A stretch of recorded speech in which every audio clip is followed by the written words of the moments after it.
ফ্রান্সকে ওই সাইড থেকে থামানোর মতো দল হলো স্পেন। ওই স্পেন মিডফিল্ড ওয়াইজ ফ্রান্স মিডের সেই কয়েক গুণ আগানো। স্পেনের একটা দুর্বল পয়েন্ট হলো নিকো উইলিয়ামস আগের সেই স্পার্কে নাই, নাহলে দুই উইংয়ের স্পিডে পাগল বানায় ফেলার মতো টিম। ফ্রান্সকে যদি কোনো একটা টিম ওই সাইড থেকে আটকাইতে পারে সেটা অনলি স্পেন, আর স্পেনরা আটকাইতে পারে পর্তুগাল। লামিন ইয়ামাল সহ ওরা প্রেস লিড করবে। স্পেনকে আটকাইতে পারে পর্তুগাল, আর ফ্রান্সকে আটকাইতে পারে স্পেন, কিন্তু পর্তুগাল ফ্রান্সকে আটকাইতে পারবে না, আমি ড্যাম শিওর। ফ্রান্সকে আসলে থামানোর কি কোনো দল আছে? মানে এটা যদি আমি ব্রাজিল আর্জেন্টিনা বাদে ওই পাশ থেকে ফাইনালে আগে যাক। আচ্ছা, ব্রাজিল আর্জেন্টিনা তো এই সাইডে, আমরা এই সাইডে কথা বলছি না। ফ্রান্সকে ওই সাইড থেকে থামানোর মতো দল হলো স্পেন। সম্ভব, কারণ হচ্ছে স্পেন হলো পকেট স্পেস অপারেট করা টিম। এখন ধরেন ফ্রান্স হলো ফোর্স অফ নেচার। ফ্রান্স বারবার স্পেনের ইয়াতে আঘাত করতে আসবে, কিন্তু স্পেনের সাথে বলের দখলে তো আগায় থাকতে পারবে না। স্পেন নিজেদের কাছেই বল রেখে খেলবে, ফ্রান্স কাউন্টার হিট করার ট্রাই করবে, কিন্তু স্পেন ফ্রান্সের বক্সের কাছে এসে তো ছোট ছোট পকেট স্পেস বের করবে যেখান থেকে শুটিং অ্যাঙ্গেল আসবে। তো আপনি তো ফ্রান্সের গোলকিপারকে ওয়ার্ল্ড ক্লাস বলতে ফেলতে পারেন না যে স্পেনের এতগুলা ক্রিয়েটেড চান্স থেকে মানে সবগুলা ঠেকাই দেবে, এরকম না। তো ফ্রান্সের তো ওই ওয়ার্ল্ড ক্লাস কিপার নেই। ডিফেন্স ভালো, স্পেন এরিয়ালি ফ্রান্সকে ব্রেক করতে পারবে না, হেডেড গোল দিতে পারবে না লম্বার কারণে বা লম্বা যাই হোক ফিজিক্যালিটির কারণে, কিন্তু টেকনিক্যাল স্পেস খুঁজে তো ফ্রান্সকে হিট করা সম্ভব।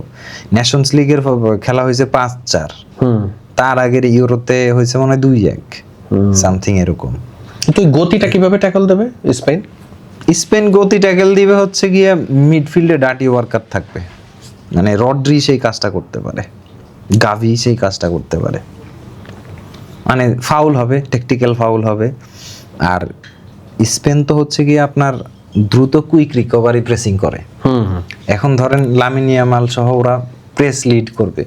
আমরা ওরিয়াজাবালকে হালকাভাবে নিতেছি, কিন্তু লালিগা আমরা রেগুলার যারা ফলো করি এ ধরনের স্ট্রাইকার ধরেন গ্যাপে 2-3টা বল পাইলে 1-2টা গোল করে ফেলতে পারে। তার ফিনিশিং টাচ এখনো ঠিকমতো লাগতেছে না, লাগে গেলে একদিনে 2 গোল বের করে ফেলবে। এই আর লামিন ইয়ামালের প্লে মেকিংটা যেরকম সুইফট হচ্ছে ধরেন, তার জন্য ওই মিড সাপ্লাইটা তো আসবে। এখন ওলিসে বা ফ্রান্সকে ভালো করতে হলে ওলিসেকে অথবা এমবাপ্পেকে কারো না কারো মিডফিল্ডে ড্রপ করা লাগে। লামিন ইয়ামালের তো অতটুকু ড্রপ করা লাগে না, সে কন্টিনিউয়াস একটা উইং স্ট্রেচ করতে থাকে। স্পেনের একটা দুর্বল পয়েন্ট হলো নিকো উইলিয়ামস আগের সেই স্পার্কে নাই, নাহলে দুই উইংয়ের স্পিডে পাগল বানায় ফেলার মতো টিম, মানে যেভাবে তারা ইয়া করে। এবং স্পেনের আরেকটা দুর্ভাগ্য হলো ফেরমিন লোপেজ নাই, যে between the line ball carry করতো, দ্রুত বক্সে চলে আসতো, 1-on-1 সিচুয়েশন তৈরি করে শুটিং অ্যাঙ্গেল এমনকি গোল স্কোরিং কাউন্টার প্রেসিংটা আর কি ইনজুরির কারণে সে নাই। সো এই জায়গায় একটা ডিসঅ্যাডভান্টেজ হয়েছে। বাট তারপরেও স্পেন মিডফিল্ড ওয়াইজ ফ্রান্স মিডের সেই কয়েক গুণ আগানো, মানে এই ফুটবল খেলার অনেক গেম মিডফিল্ডে ডিসাইড হয়ে যায়, বিশেষ করে এই টাইপের হাই ইন্টেন্স গেম তো মিডফিল্ড ডিসাইড হয়।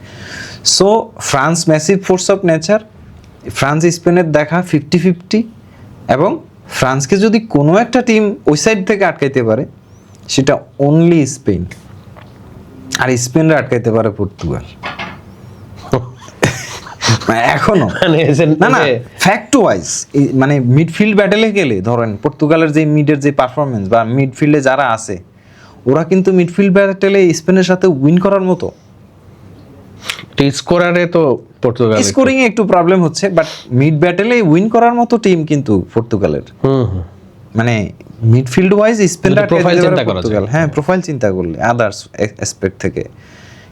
আর নুনো মেন্দেস একটা ভালো দিন কাটাইলে একাই আসলে সে অনেক স্পেনকে অনেক আটকায়, মানে নেশনস লিগে যেটা হয়েছে।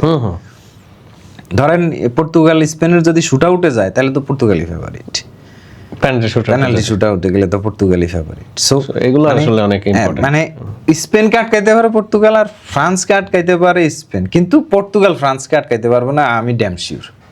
কেমনে শিওর?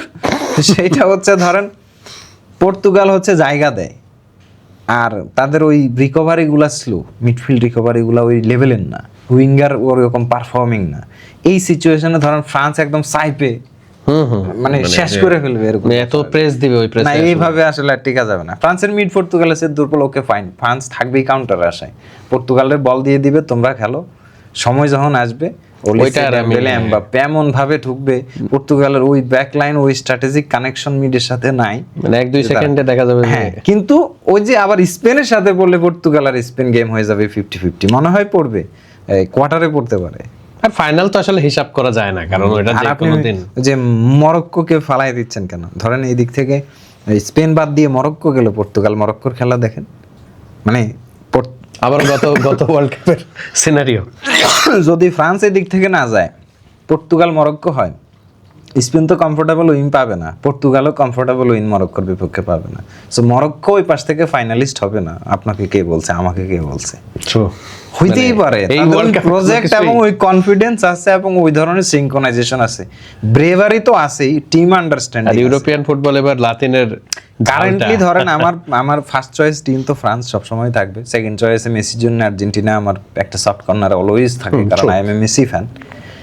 বাট আমি এই ওয়ার্ল্ড দেখলাম কাপে কয়টা কমেন্টে আপনি কোন দলের সাপোর্টার ওইটা নিয়ে একটা যুদ্ধ চলতেছে। আর এই ওয়ার্ল্ড কাপে আমার হার্ট নিয়ে গেছে মরক্কো, মানে এত পছন্দ হয়েছে আমার এদের পারফরম্যান্স। গতবার থেকে কিন্তু সবার খুব একেবারে গতবারও ভালো লাগছে ফ্রান্সের সাথে, এবার আরো আসছিল। better লাগছে। এবার তারা আরো শক্তি অর্জন করে আসছে, আরো ব্যালেন্সড, আরো প্রজেক্ট ওয়াইজ স্ট্রঙ্গার, সব মানে খুবই পছন্দের।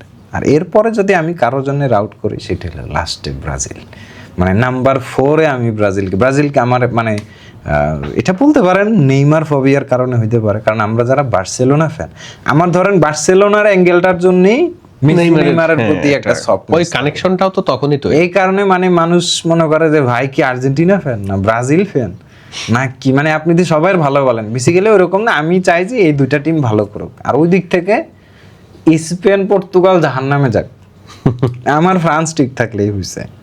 আমি কিন্তু স্পেনকে খুব একটা পছন্দ করি না, মানে ওই যে ব্যাকপাস প্রচুর না খেলা সুন্দর, মানে ওদের ভিতরে অ্যারোগেন্সি আছে কিছুটা, কোচের ভিতরেই আছে, ওরা নিজেদেরকে একটা মানে সুপেরিয়র মনে করে আর কি, ফুটবল স্টাইলের কারণে, যে আমরা মডার্ন ফুটবলের একটা সুন্দর বিউটিফুল ফুটবলের ব্র্যান্ড বহন করি, এই টাইপের আমরা আচ্ছা। এই টাইপের কিছু মেসেজ বা ওই কোচের ইন্টারভিউ আমার কাছে অ্যারোগেন্ট লাগে।